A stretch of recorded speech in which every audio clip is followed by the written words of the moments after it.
Hi, everyone, and welcome to today's webinar on the topic of e-learning days, helping teachers get ready.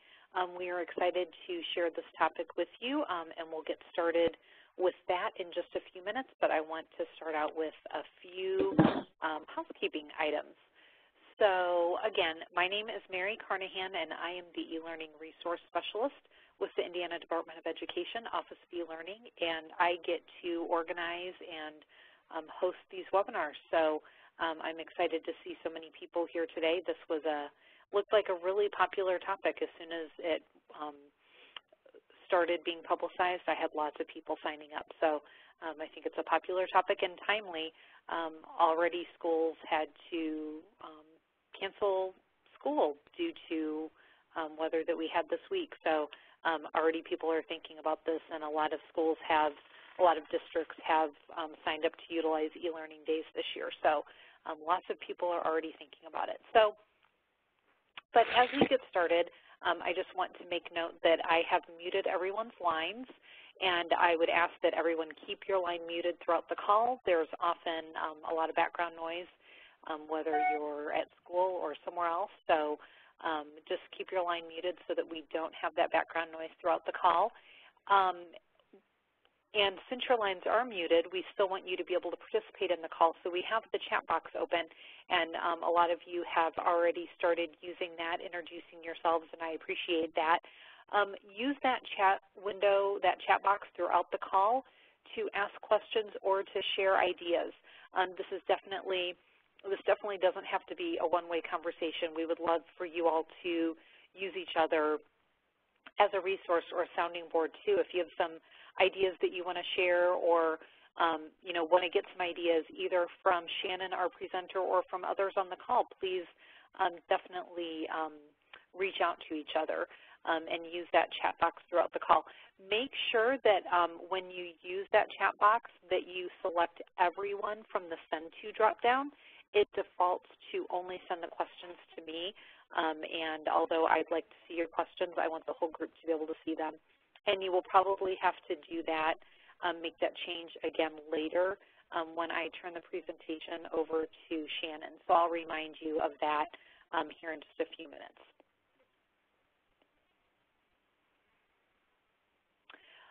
So this webinar is part of our e-learning lab webinar series that we have. We do 1 to 2 webinars a month. This month will be 1 because of the holidays. And those are always on educational technology-related topics, and we reach out to the field to find teachers and school district leaders who can share their expertise with us. We are still working on next month's topic, so be watching for that. And then I'm also starting to schedule my webinars for the spring. So definitely be watching Twitter for that, and whatever, however you heard about this one, you will be able to hear about future webinars that we have.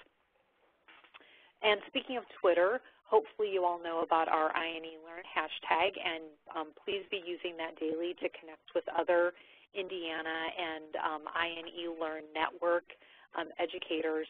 That's a great resource that we all have really easy access to. Along with that, we have eLearn Twitter chats every Thursday night at 9 p.m. Eastern, 8 Central, and each week is a different topic. This week is in the blended learning thread, and the topic is using disruptive innovation to improve schools, and that's moderated by Jessica Homan. So if that sounds like something that you are interested in, definitely take a look at that. Another way that we like to offer professional development is through our book club. We are actually finishing up this current book club that will be ending next week. But Master the Media has been a really great book. Even though it might be too late to participate in this one, you can, if that book sounds like something that would be interesting to you, you could definitely pick up the book and then go back to the blog, which the URL is listed right there, and you could read the participants' comments about each chapter as we've gone through. But we will have another book club in the spring. So again, be watching. We're not ready quite yet to announce the book that we're going to be doing in the spring, but we will be doing another one. And these different opportunities, the webinars and the book club, we do offer PGPs for those. Actually, you will receive an email. I'll be at the HEC conference the rest of this week, so I'm not sure if I'll get those PGP emails sent out this week, but you will get an email about your PGP point for this webinar in the next week or so. And that is something that I did not include in my slides, but if you are going to be at the HEC conference this week, the Office of eLearning will have a presence there every day. We're doing different members of our group are doing workshops on Wednesday and Thursday, and then we'll have sessions all day Friday, either a member of the eLearning team or another person from the Department of Education. There will be sessions all day. So please take a look at those and see if there are any of those that you would be interested in. And I think that is all that I need to do for my housekeeping. So I want to turn the call over to Shanan Riegle, who is a teacher at Yorktown Middle School, and they have actually been utilizing eLearning days for 5 years. So she's had a lot of practice with this and has done some workshops on it, and we're really excited to have her share her expertise with us. So while I am turning the presentation over to her, I will remind you to use the chat to ask questions and share ideas, and again, make sure that you choose that everyone from the Send To drop-down. So Shanan, you should have presenter rights now. Okay. Hopefully you will not have any problems. Get to where I can just see the chat. There we go. I will do my best to monitor. Can you hear me? Okay. Yeah, I can hear you, but I don't see your slideshow. So you'll need to go back into that Quick Start menu and choose to share your not popping. There we go. Chrome. Are we good? Yes, you're good. All right. Let me pull up our chat. I will do my best to kind of monitor the chat as we go, so feel free to chime in with questions. Yeah, and one thing I didn't mention, any questions that don't get answered throughout the presentation, I'll take note of, and Shanan will answer them at the end. All right. So as she said, I have been doing eLearning days at Yorktown for 5 years now. We have been a one-to-one district for the past 7 years, and so I've had a lot of experience kind of from the ground up getting these days started. They've already evolved over our last 5 years, and we really have come to find a good plan, a good method for running these eLearning days. I was a 5th grade teacher for 15 years, and just last year I moved to teaching 6th grade language arts, which is in our middle school. So I've had experience doing both primary level modules and bundles and things like that for an eLearning day, as well as in the secondary level. And there are some differences that we definitely know are going to be available and happening with the 2 different grades. I've also created a lot of digital content for many grade levels. I work with some of our grade levels to help them create things that they can use on a regular basis during eLearning. I am a tech integration coach at our building and in our corporation, which means that I do a lot to help teachers know ways to use technology in the classroom, and that also means working with them a lot on preparing for eLearning days. And I've provided workshops and trainings, but by no means am I an expert. I think every time we run an eLearning day, I learn something new or find a new tip or trick that works. And so I really today am going to give you a big overview of everything that I think is important to know before going into an eLearning day. I was scrolling through some of your introductions, and I've noticed many of you are at the beginning stages. You're at the planning stage. But there are some of you that have been doing eLearning for a while. And so this may help you to kind of see if you're on the right track or doing some similar things For those of you that haven't gotten started, I think this will be a good overview on everything you really need to kind of take into consideration. And whenever we are doing something new or shifting in a new direction, I think it's really important to talk about the why. I think it's valuable for all of us to understand why exactly we're doing these e-learning days. Because it sounds good, because we don't want to come to school on a snow day and we don't want to make it up in the summer, but what is the real purpose? And so some of the things that these e-learning days are available for is running parent-teacher conferences. I know for a long time in our district, we were not doing parent-teacher conferences like we had been back when we got half days for professional development and the students would go home. We've not had that for a while, and a lot of our younger grade level teachers were actually taking their own personal days in order to have parent-teacher conferences. So I know this is something that e-learning days allow you to do. Same with professional development and training. It's really hard to get an entire grade level a sub on the same day, and so this allows you to free up a possible day to do some training among your staff. One of the reasons that we really started doing this was standardized tests. We have these ISTEP, we have NWEA, we have all these ECAs and tests that we need our students to be prepared for on a specific date. Those dates don't change. If we have snow days, we have weeks off of school, those tests are still going to be at the same time. And so e-learning became very valuable because it allowed us to not lose time during the school year.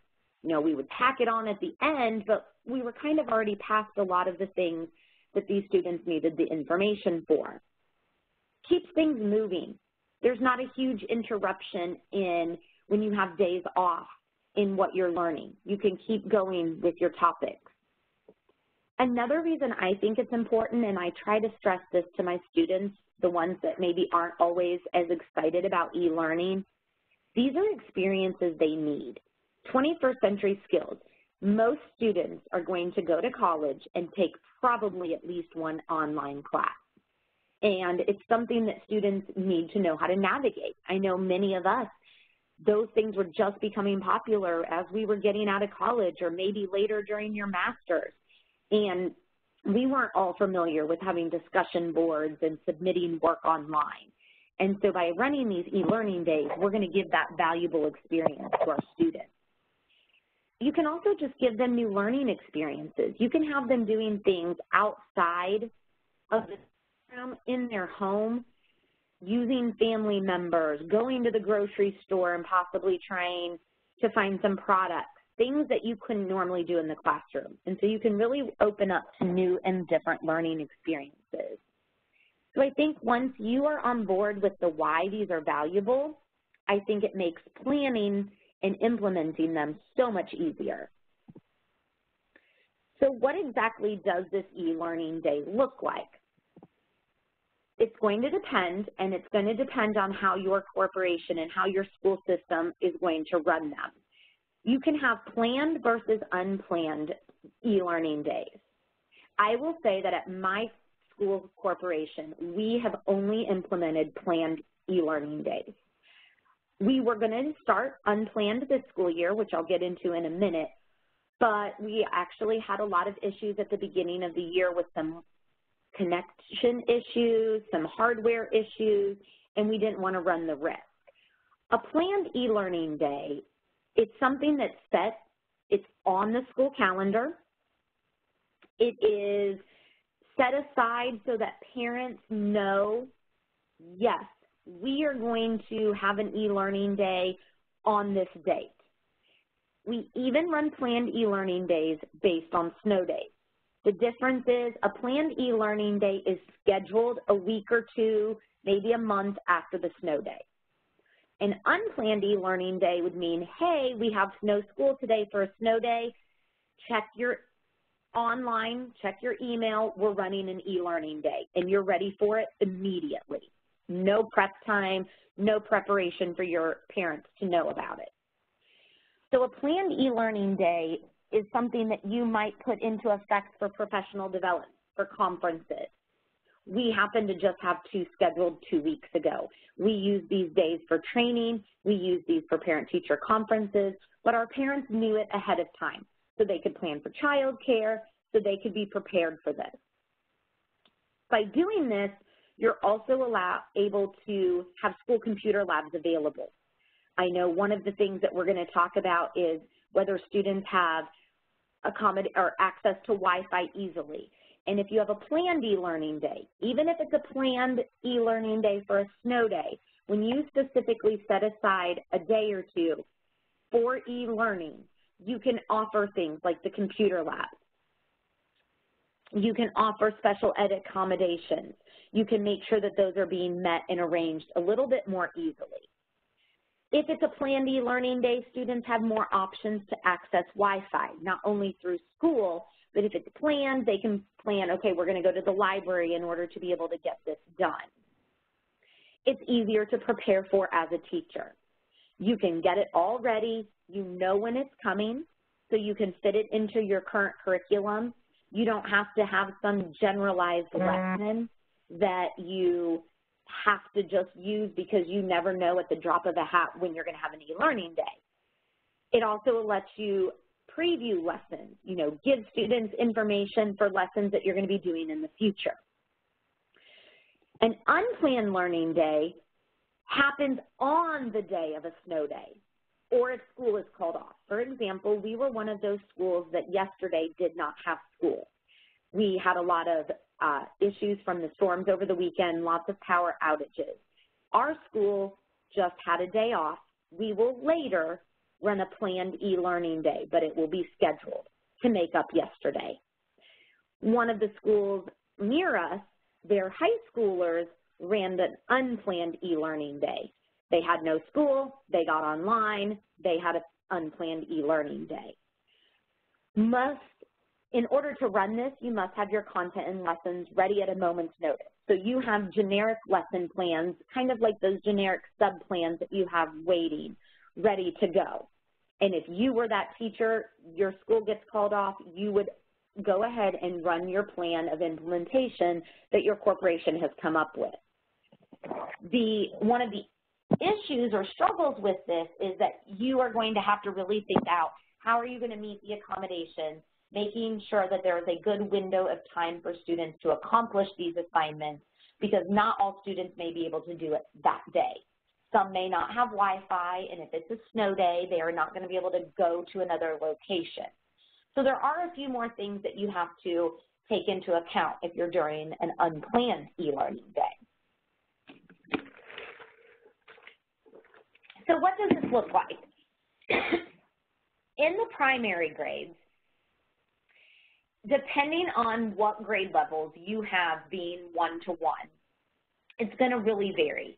Most of your primary grades do not access e-learning at school on a regular basis. They are not learning through a learning management system as often. They're not participating as often on online discussions. They're not logging in to their LMS. So it's not something that they do as often.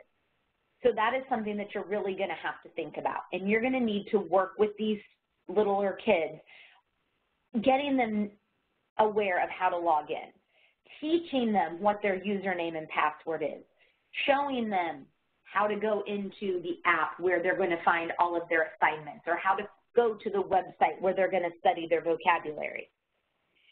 You're then going to have to consider, do they all have devices? If you have a one-to-one setting and your students each have their own device, which is usually 5th, 6th grade on up, they can take those devices home to work. If you have younger students, they're not taking devices home. So you really have to think out, how are students going to be able to do all of this work? Will they have devices at home?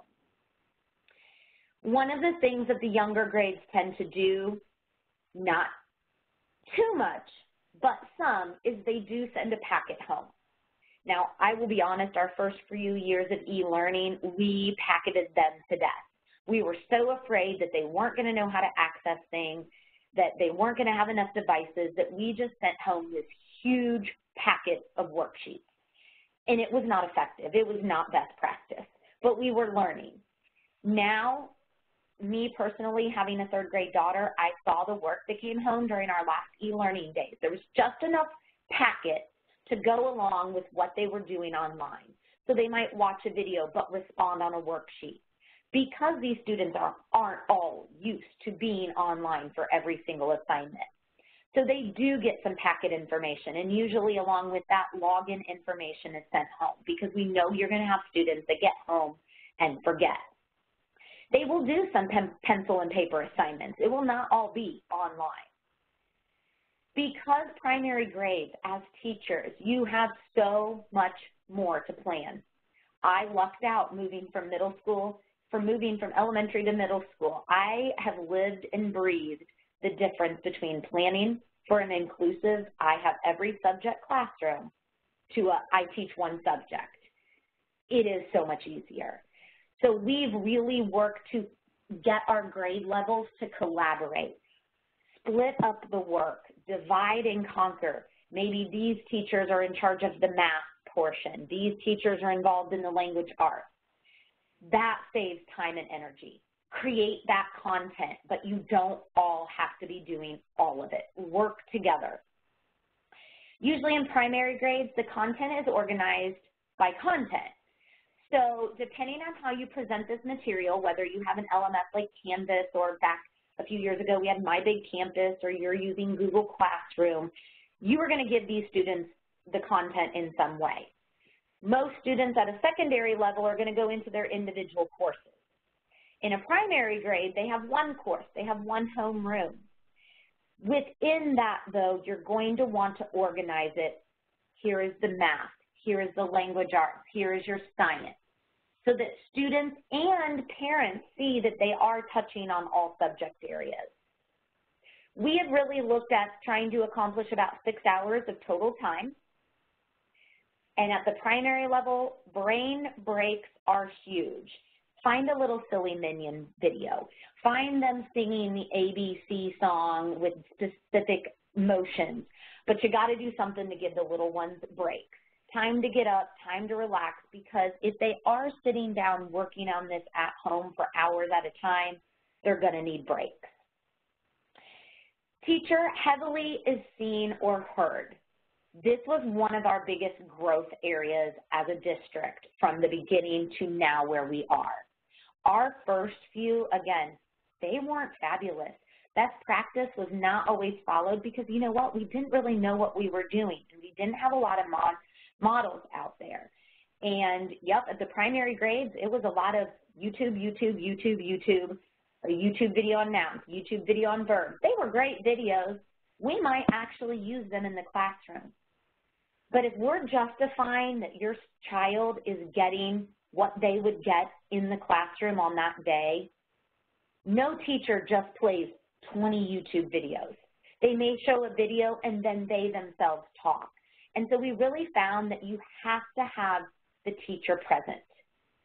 Whether it's them filming a video or they make a Powtoons video and they record their voice over it, but the teacher has to be seen and heard. Now, with teachers collaborating, guess what? They don't care if it's their teacher, as long as it's a teacher they know in their building. They're just as excited to see the other second grade teachers as they are their own. So again, you make the video for English, you make the video for math. But being seen and heard has gone such a long way, not only with students, but with parents. And we all know that we've got to have parents on board for this to be successful. Some grades are taken. At the primary level, we don't want a majority of their 9 weeks grade to be based on this e-learning day. They're still little, they're still learning. But you do need to take some grades to show that there is accountability. And so you need to pick and choose.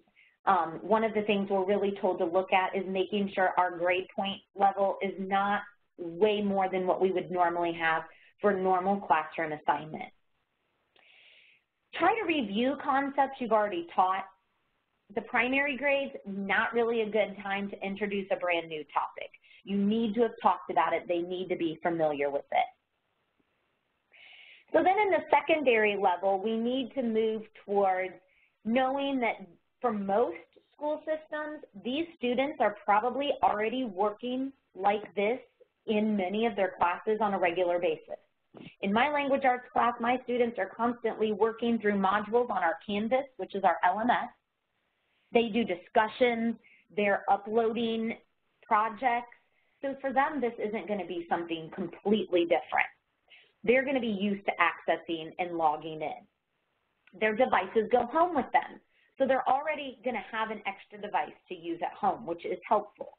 I know that's something else that we learned. The family with 4 kids, yes, we all have devices, but not everybody has a device per child, and it does make it difficult. There's usually not as many paper and pencil assignments because, again, this is how the students are normally working. Sometimes departments and grade levels may collaborate, but again, because you're much more individualized in your content, you might be the only econ teacher. You might be the only 6th grade language arts teacher. So you're only planning for one subject, so there may not be as much collaboration. Here, content's organized by their courses. Again, depending on what LMS learning management system you have or are going to use, your students go on and access their course in a certain way. So within each of those courses, they're going to access their DLD e-learning day information. The coursework needs to be reflective of what can be accomplished in one period.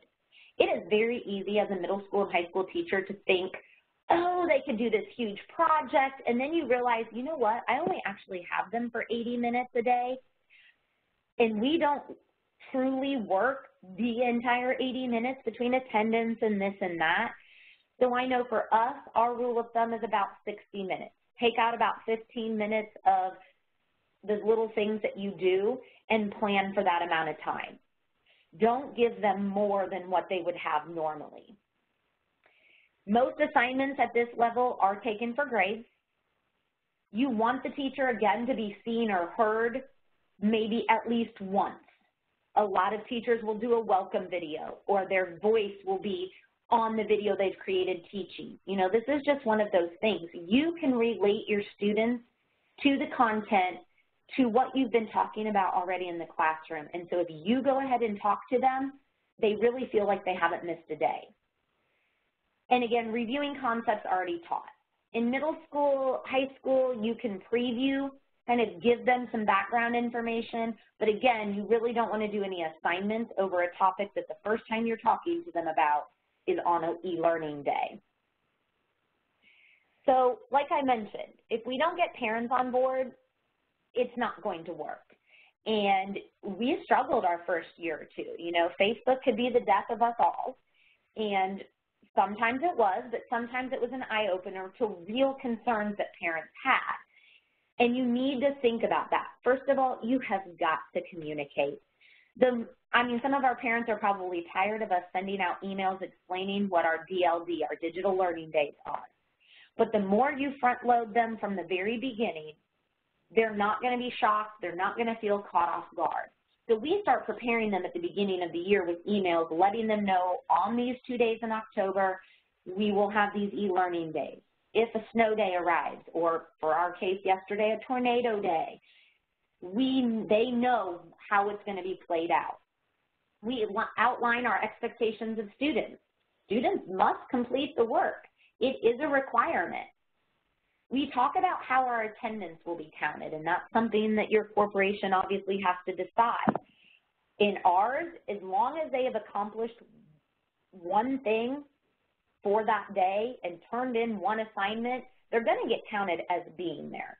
Because unfortunately, we have students that are present every day that don't do anything, but they're there. But when their grades are put in for those assignments, their grades are going to be reflective of the work they did not do. All of our teachers are required to have office hours available, which are times that you will be checking your messages, checking your email, checking phone messages, or being available by phone, so that if kids have questions, you can be reached. So this is specific time that you set aside, and they know if they contact you during that time, they're going to get a pretty quick response. We also have a tech helpline. a phone number that, if you have a question about math, you don't call the tech hotline. But if you have a question about why you can't get connected or why your Lightspeed login doesn't work, the tech helpline is there 24/7 almost during this time answering questions. One thing I think you should do to help make this positive with parents is sharing on social media what students are doing. Ask that your parents share. I know our primary grade parents and teachers love posting little pictures of their kiddos laying by the fire in their jammies, working on their assignments, or posting, I finished my module, and tagging their teacher. This just is positive PR. I always include, because my students are old enough and we have a classroom Twitter, I always include a little at the end of your module, at your end of your assignment, tweet that you've finished, or tweet a selfie, hey, I'm done with language arts. It's just something positive that parents can see. Oh, things are happening. Work is going on. Make sure that to your parents you've explained the reasons for having DLD. As soon as I told a few parents that were complaining, hey, you were also complaining about wanting parent-teacher conferences, this is allowing us to do that. Many times they're like, oh, and they realize that this could be a benefit to them. You also have to give ample work time. Ample time for this work to be completed. No e-learning day has the work being due. It doesn't start at 7 and end at 3 p.m. I will talk about this a little bit more, but one of the things we do is we have a window that it's open. For example, it may open Thursday after school. Our e-learning day is technically Saturday, and that work closes maybe Monday night at midnight. So technically students have Friday, Thursday night, Friday, Saturday, Sunday, Monday. So if they do have things already going on over that weekend, or they are going to need help, you do need to come into the computer lab. They have plenty of time to get that done. So you've got all of these resources. You've talked out how you're going to let parents know. You've talked out what your time frame is, if you're doing a planned day, an unplanned day. But without good content, it's not going to survive. Again, going back to our first few years of YouTube, it wasn't good. It wasn't best practice. And now we are really, truly learning how to curate good digital content. And that is changing the game. When you create digital content, and I'm going to pause for a minute because I've been really bad about checking the chat for some questions. So I'm going to go in and kind of take a minute to answer just a few. We do have a set number of hours that teachers have to be available for office hours, but it's really not that many. We're required to be available 4 hours, and that is usually whenever we run our e-learning days. It's usually on a Saturday, and we run it Thursday night through Monday night. You are required to be available 4 hours out of that time. But available can be me on my phone with my Canvas messaging at my son's soccer game, as long as I'm able to respond to messages. And I will also tell you that, like this past 2 days that we had, now that we've been doing it 5 years, I didn't even have any questions. If anything, kids just want to message me and say, hey, I'm having fun. But about 4 hours is what is required, because they know we also put in time putting these together. Our tech hotline, or our tech helpline, is run by our tech department. We have 4 staff in our tech department, and they take care of the tech helpline. So unfortunately, they are working quite a bit during these days.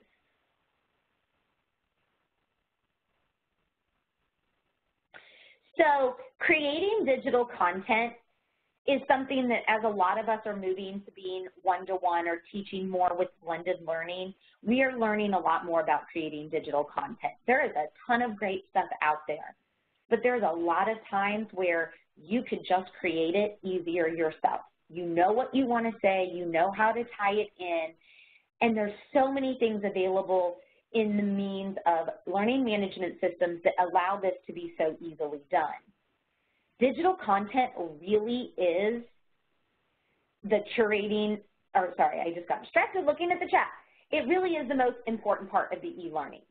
You have got to have high-quality digital content. Teacher-created is very much encouraged. Again, just getting our faces and our voices in. I'm not going to say I don't throw a video that I find on YouTube that's done wonderfully into one once in a while, but I usually like to prepare my own videos. Then I can tie things back to what we've been talking about.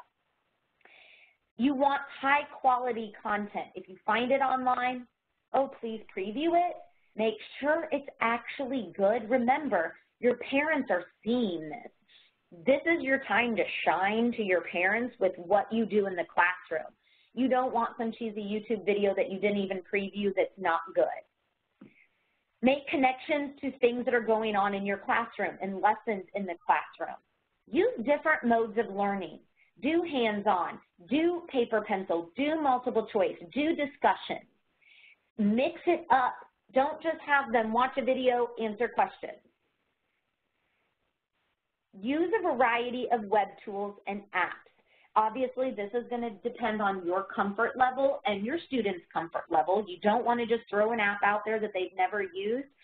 But if you use apps like ThingLink or Canva or PicCollage, Telegami, or you use web tools like Powtoons or some of these infographic making websites, use them in what you're doing for your e-learning days.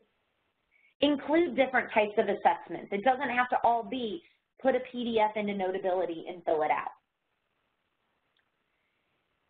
Qualities of good digital content. You've got to have quality graphics. You've got to have some interactive elements, things that the students are going to do. Let them scroll through it, click on it. It needs to be self-paced. All of this e-learning, they're going to be pacing through it themselves. Your goal is that a parent doesn't need to sit with them. I knew my third grader had a well-done e-learning information created because I did not have to help her throughout that whole process. Think about the cognitive load. Give breaks, do activities. Don't overwhelm them with just read, answer questions. Digital content should include assessments that feature multiple choice, fill in the blanks, but also some questions that are going to measure higher order thinking. You want to give them opportunities that make them reflect on things that they have been doing. So for some of you that are maybe just getting started, I want to just throw out, these are some really top-of-the-line apps for creating videos. So if you're going to create your own videos to put in your e-learning modules, I keep struggling with that, depending on where you're going to be and what your LMS is. We're with Canvas, so we call them modules. My Big Campus, they were bundled. They might be in a Google Slide set, but whatever your unit is, however you present this information to them, including videos is going to be a must. Using iMovie, Animoto, they are great videos for just compiling things. Explain Everything is a great video for doing tutorials. You can write out math problems while recording yourself and speaking and showing them how to do it. Nomia works about the same way. You can even pull websites into Nomia. So if you want to teach your students or remind your students how to use a website that you want them to use on an e-learning day, you can teach them through a video you create on Nomia. Telegami, you don't want to be seen on camera, create an avatar and have your avatar do your talking. Powtoons is a great if you're not using a bunch of apps or iPads. Powtoons, you can not only find many great Powtoon videos, but you can create them as well. And so these are ways you can create the lessons that you would normally teach in the classroom without just having to film yourself talking to an empty room. Here are some other apps for creating and presenting information because I think it's important not just to have videos. So maybe you create a book for them using Book Creator. I know one year for 5th grade social studies economics, I created a Farmer Fred supply and demand problem book. You can create pic collages with lots of information, maybe to take notes off of. These are just sites and apps that will allow you to compile and share information. Padlet is a board that allows others from any place from at home to post sticky notes, so you could have your students responding to each other while they're all in their individual settings. So then when we start looking at what you can do on these days, I know for me, one of my biggest things is we talk about it every day in the classroom. We work this way in my classroom. SAMR is what we live and breathe. I'm constantly thinking about how I can move my lessons to the next level, not just how I can redefine. You know, there's a lot of things that not how I can just substitute. Sometimes that's necessary. I need to look at all of these different levels. And when I'm doing this in the classroom on a regular basis, it makes creating e-learning even easier. The goal is to transform your learning experiences so that you're getting your kids to think at higher, deeper levels. Redefining, giving them that chance to create. They can create their own digital content. Instead of having them do a multiple choice about the article they read, have them create a news video about it. And so these are things that are great for e-learning days because the kids are at home, they can make videos, they have a little bit more freedom to be creative. There's not the confines of sitting in the classroom with 35 other kids and recording is hard. We've probably all seen these graphics before, but I would say a good majority of these that are on here are free apps. A few you can use minimally for free, and then obviously the more you want to use, they cost more, and you sometimes have to buy add-ons. But a lot of these are free for you to use. And so this is just that idea of Bloom's taxonomy and where some of these apps fall and what you could do with them to hit these different levels. And what I love is app smashing, that whole idea of, okay, let's take an app, let's use a Padlet board, and let's put pic collages that we make onto that Padlet board, and then let's put a QR code that links to a video that a student made with Explain Everything, and you can compile all of these together. Now, I will say some of these apps are purchased apps, which many times you can maybe get them for you as a teacher and not for your students, but a lot of the apps that are free, they are 4+, so all of your students would be able to access them if that's something that you use. Most of the websites are free as well. So what kinds of things do you want to include in your e-learning day? Now, obviously, I'm coming right now from a language arts background. I had 5th grade for 4 years where I had to come up with something for every subject. There's so much that you can do, and this is your time to be creative. I want you to understand that an e-learning day is not just giving your kids a bunch of busy work. And I think that's what our mistake was the first year. It was a packet. We just were so overwhelmed with proving that our students did work that day, we almost overworked them. And so instead of them learning, they just worked and they just filled out papers because we thought we needed to really justify it. And I think that that has become so much easier with the Department of Education giving so many good definitions onto how we can use these different days. So including, I would use review videos that you create or reviewing over a topic that you've already talked about. Instructional videos, teach them how to do something, show them how to do something, and then they can complete that task. Discussions and blogs. I know my students love when I post a discussion on an e-learning day because it's almost like they get to chat with each other at home because they'll respond and then they can respond back to each other. You can do this through websites like EduBlog, or a lot of our LMS systems that you may be using have discussions built into them. Do interactive games. Kids love Kahoot. I don't know if you are aware of quizzes, Q-U-I-Z-I-Z-Z, very much like a Kahoot, except that kids can do it on their own device, and you can actually set it up and give them a time frame.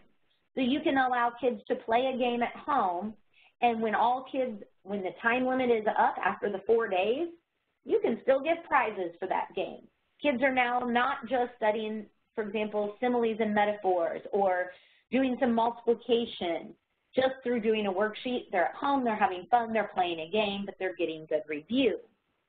You can do a lot of reading and response activities. Digital projects. This is the time where maybe you don't feel like you have as much time in the day to really give them time to record something or to create a keynote or to create some sort of digital project. Give them that time now that they are at home. You can do assessments, multiple choice quizzes that you give true or false questions, open-ended questions. You can do sharing sites like Padlet where they're all going to respond and collaborate, or a back channel. You can have students have a back channel that throughout the time that they have their e-learning day, they can be commenting. This is also a good place for students to ask questions. Of course, you have to monitor it because kids can get on and you kind of have to see what it is that they're saying. You want to monitor it so, one, it's not inappropriate, but mostly so that it doesn't become just a let's talk with our friends about whatever we want moment. Review vocabulary on sites with like Quizlet. Have them share things on social media after they've posted. Have them do activities that involve their family or home surroundings. Our math teachers love to do an activity with fractions and recipes, and it's an extra credit if they want to go ahead and make the item and bring it into the class, or even just make it and take a picture. So it kind of gives the students and the parents something to do together. Doing things like Google Hangouts. Now again, you can't require that a kid is on at a specific time, but you can do an optional Google Hangout. Hey, we're going to do this from 7 to 8 on Saturday night if you want to join in and talk about the book we're reading. Kids love it. Use variety. That's the biggest thing. It's really easy to get hung up on using the same, okay, we're going to watch a video, we're going to answer some questions. We're going to watch a video, we're going to answer some questions. You need to have different types of activities. And then we love to include Easter eggs. And if you don't know what Easter eggs are, this is video game terminology. A lot of video games have hidden little special things deep within the video game that if you find it, gets you something extra. But it's not there. It's not purposefully pointed out. Our administrator, my principal, puts Easter eggs in all our weekly updates, little things that if he's checking to see if we're reading everything. So I put these in my e-learning days. Somewhere in it, it will say for them in small print, if they do something such as tweet your theme project, they will earn classroom money, which is a reward system. It's just a way to keep your students on their toes and make sure they're actually paying attention to everything. So what not to do? Here are just some tips and tricks. Don't YouTube us to death. If you include a video, especially at the primary level, should not be more than 10 minutes. Even at the upper level, you're going to lose them. They're not going to watch it all. So keep your videos 10 or under. At the secondary level, there should not be a large packet of papers that go home. Don't ask students to use tools they've never used. If you've never used one of these apps I just mentioned, do not have the first time they ever open it be at home. I would have had them, you know that they are confident with it, you open it all the time. Otherwise, you're going to have parent problems. They're going to be calling, hey, my kid can't get this to work. Be careful of using flash-based items because if kids are using iPads, which that's what a lot of them will be using, even if their device at school is a laptop or they go to the computer lab, that's what they have at home. Make sure that what you are sharing to them is compatible on all devices. Don't ask your students to do more than would be completed in one class. That is the biggest complaint I have about students from students. When they're on an e-learning day, they're like, I would rather be at home because we do so much more work than if we were at school. And it's true because we know we'd be talking and we'd work with them but we feel like we have to fill up this e-learning day with just nonstop activity. And so that's one thing that they don't like. Do not give students all the same types of assignments. I know one of my biggest pet peeves is when a whole e-learning day is just 10 PDFs that they're going to put into Notability and fill out. You might as well have sent home a packet. PDFs into Notability are awesome, but they need to be limited. And that could be something you do once or twice, especially if you're secondary. What you've got to remember is if you're doing a PDF into Notability, probably so is every other teacher. And so that you've got to be careful about what you're doing. Another thing that I really want to stress people not to do is there are teachers that never, ever look at any of these assignments. If you're giving them to kids and saying that this is important, you need to look at them. Don't grade them all. You don't, if it's overwhelming and you don't actually, but you've got to at least look at one or two of the assignments. If they know that you're not looking at them, there's no effort going into them. Never have students create accounts for things at home. You should have already created their account, and just stay away from things being busy work. Now, this is going to mostly be dependent on your corporation. So this isn't something that I'm trying to give a broad explanation, but you have to have a way to organize this.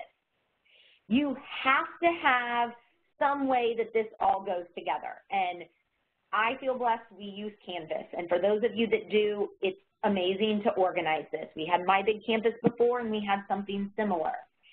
But you've got to have a way to present all of this information in one location.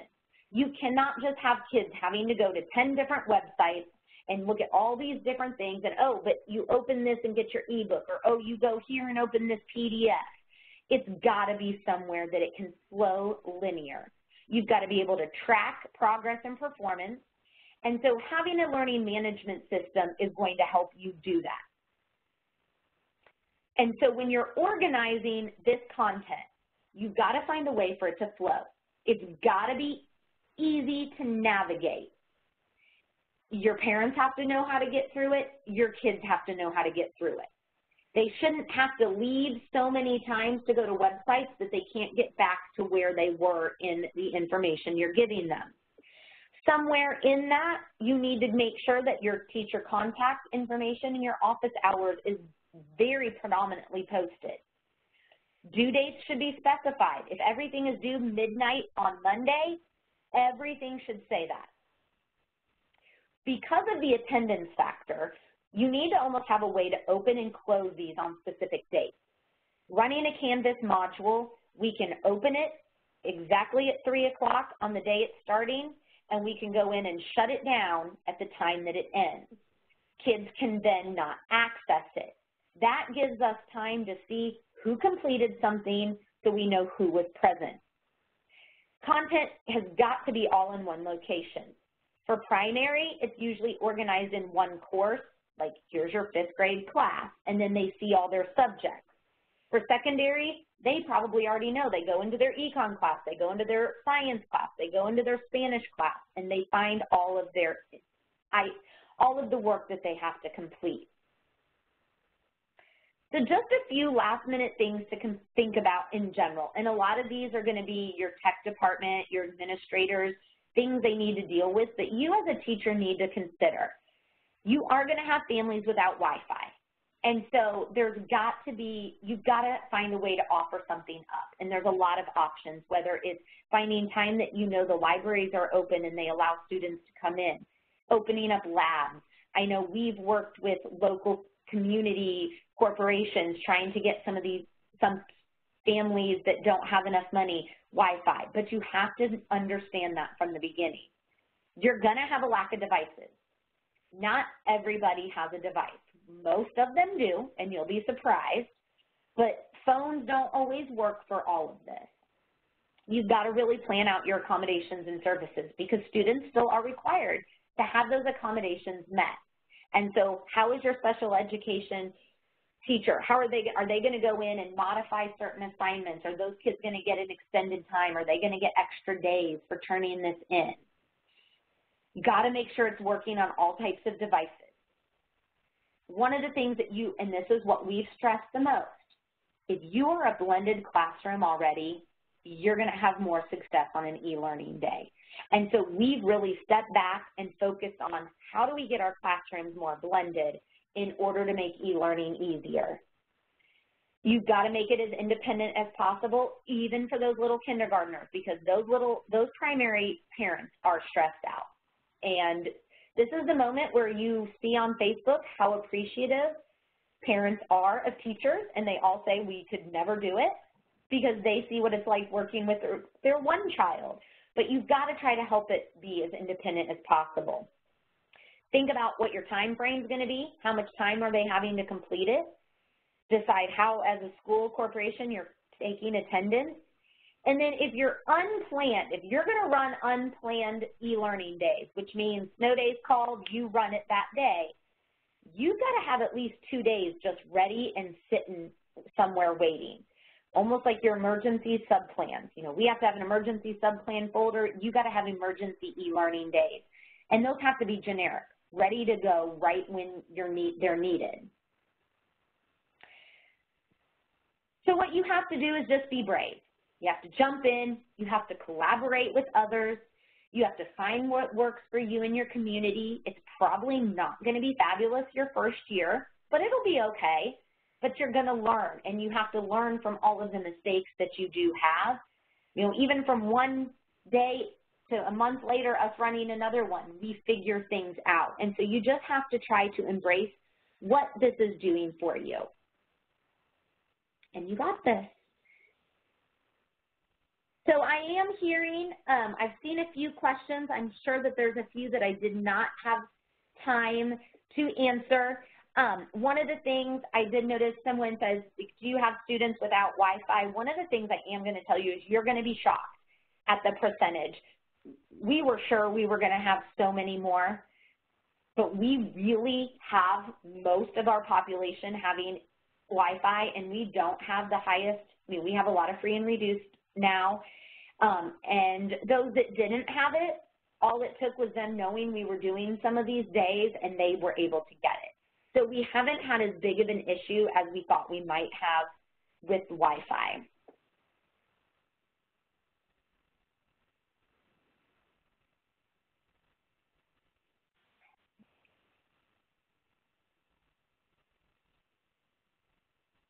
Trying to see if there's any other questions. Yes, and Mary kind of mentioned this. One of the things that we do, especially depending on what kind of LMS and what kind of things that you use, a lot of your things like videos, PowerPoints, you can have the students download those before they leave school. Usually the day that we're going to start an e-learning day, we go through our modules, or we go through our work with the class just so they see it. And so certain students who need to download that information will download it and then go home and be perfectly fine. And about sharing this presentation, I am perfectly fine with sharing this presentation. I'm not sure what the overall plan is. Mary, maybe you can answer that. Yeah, I was just going to say I am happy. If you are fine sharing it, I will send a link to, I'll send a link to it to all the participants after I'm able to download the participant list from this webinar. I will definitely send that to them. Yeah. And a couple of things I just wanted to reiterate that I'm glad that you mentioned, because the don't over-assign thing, it's funny that you mentioned that, because I've heard that a lot.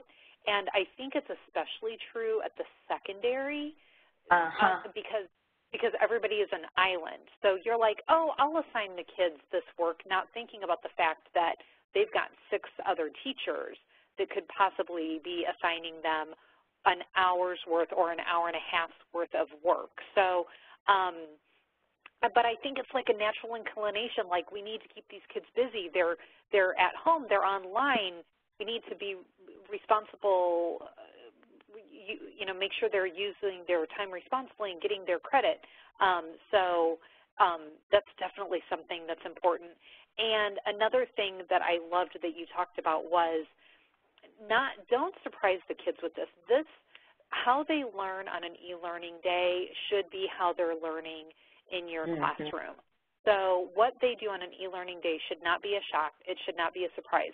They should be familiar with your LMS, whether it be Canvas or, whatever it is that you're using. They should be familiar with that, with, the different applications or websites that you're using.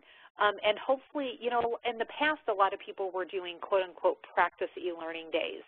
And I like to think that we're past that, that it doesn't have to be a specifically planned practice e-learning day, that these things are becoming day-to-day norms. So, I just wanted to mention that those were a couple of things that stood out to me. So. And I just saw another question, which I'm kind of glad you asked. Someone wanted to know, Abby wanted to know, if you do an e-learning day that's technically on a Saturday, are most kids working on the assignments beforehand? And oh my gosh, it's crazy. We actually, last year, I went to open my module just to show it to my students, make sure everything would load. I had kids trying to do it right then. Like, they're so eager to do it, and I had to quickly lock it back up. And you will have most kids done with it before the weekend even starts. This past few weeks, we had a Thursday and a Friday.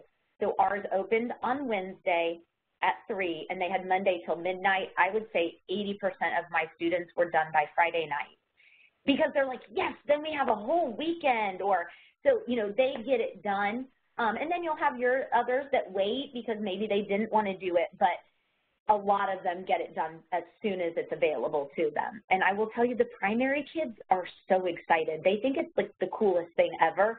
So I know my 3rd grade daughter just comes running home like, I can't wait to get started. So you do. And then, of course, you're going to have yours that don't ever do anything. But I will be honest, that's very few. We really do have almost 100% participation. Excellent. Cool. Well, so much great information. We are 2 minutes after 5, and hopefully I see that my internet connection is a little bit freaked out, so hopefully nobody else lost anything as that happened. But I did want to mention that I have been recording this. Again, that's something else that looks like it went awry, was the recording. Hopefully my recording did work, and I will be sharing that. I'll have that posted to our YouTube channel next week for anybody who wants to, rewatch this or share it with somebody who wasn't here. But again, fingers crossed that the recording worked until my internet connection went down. But I do want to be respectful of everyone's time. So Shanan, thank you so much for sharing for this hour and the prep work that you did to get ready for this. We really appreciate it. Absolutely. Thank you so much. Thank you all, and I hope you learned it.